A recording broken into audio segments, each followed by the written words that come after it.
बात की जाए तो गवर्नर की प्रायर परमिशन से, उनके कंसेंट से ही एनुअल बजट जो होता है पर्टिकुलर ईयर का वो पास किया जाता है। Also supplementary demands provision of expenditure is presented by the finance minister of the state. जैसा हम लोगों ने देखा था कि प्रेसिडेंट की जो कंसेंट है उससे ही जो फिनेंस मिनिस्टर होता है नेशन का वो बजट लाता है, वैसे ही स्टेट में भी गवर्नर की परमिशन से ही ये सारी चीज़ें होती है।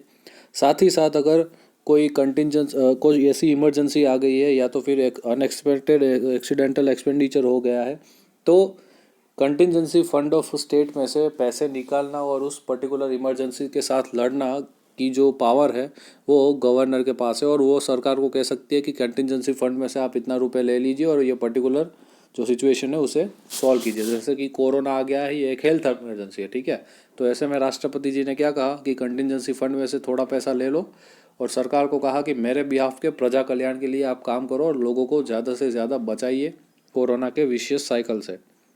उसके बाद आता है justice related power. Governor has the justice related power to appoint the justice judicial officer of the state. मतलब कि जुडिशियल ऑफिसर जो होते हैं स्टेट में, पर्टिकुलरली हाई कोर्ट या सबऑर्डिनेट कोर्ट, डिस्ट्रिक्ट कोर्ट, उन लोगों को अपॉइंट करने की पावर, हमारे रिक्रूटमेंट की पावर, हम उनको प्रमोशन, उनकी सस्पेंड करने की पावर हमारे गवर्नर के पास है। कोर्ट ने अगर किसी क्रिमिनल को सज़ा दे दी है तो उस सज़ा का स्वरूप बदलना, उस सज़ा का टाइम पीरियड बदलना, उस सज़ा को कम करना, ये सारे पावर्स जो है हमारे गवर्नर के पास है। यहाँ आप देख सकते हो टू रिप्राइव, रिस्पाइट, रेमिट और कम्यूट, इन सब चीज़ों का मीनिंग मैंने इसके पहले जब प्रेसिडेंट का लेक्चर लिया था, हम लोगों ने सेशन अपलोड किया था, तभी समझा दिया था। अगर आपको समझना हो तो वापस जाके आप वो वीडियो एक बार और देखिएगा ताकि आपको समझ आ जाएगा। इसके बाद discretionary power of the governor.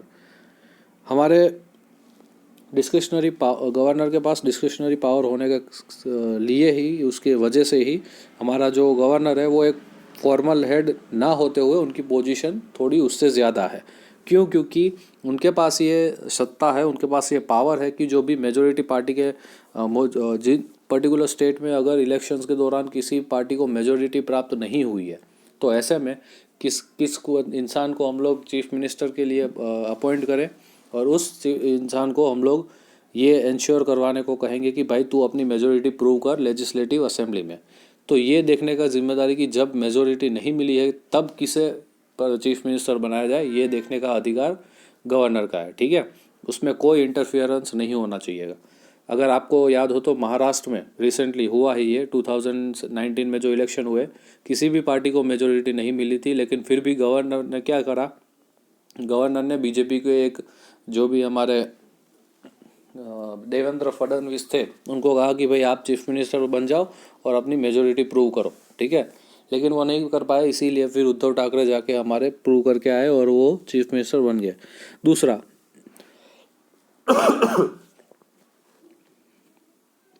Council of minister अगर हार जाती है कॉन्फिडेंस मोशन लेजिस्लेटिव असेंबली में और रिज़ाइन करती है।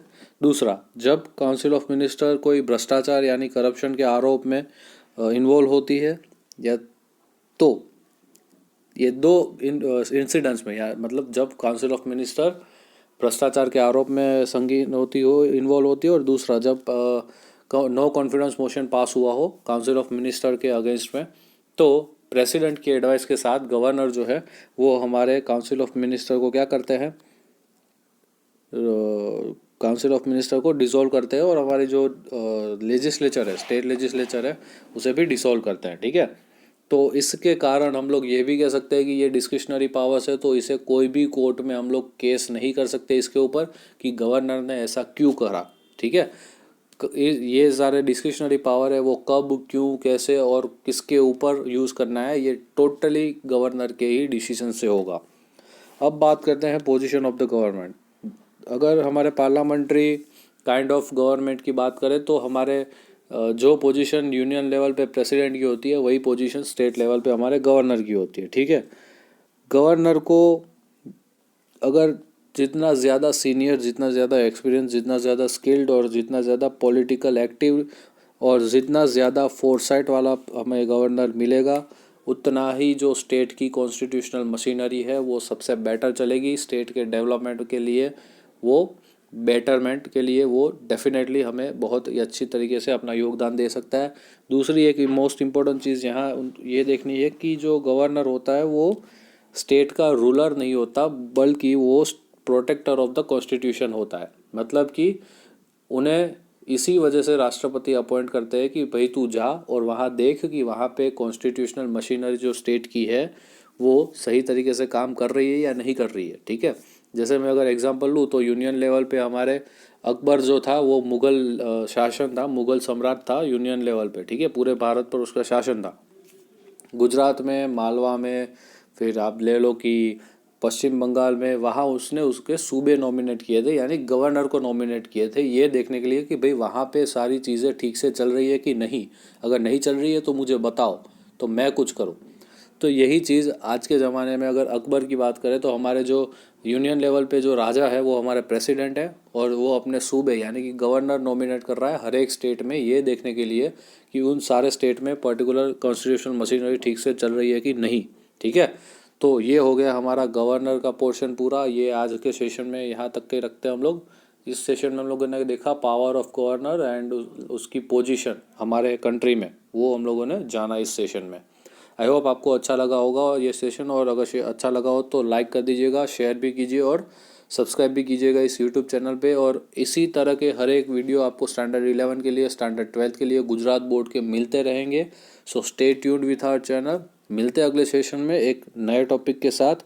तब तक के लिए जय हिंद।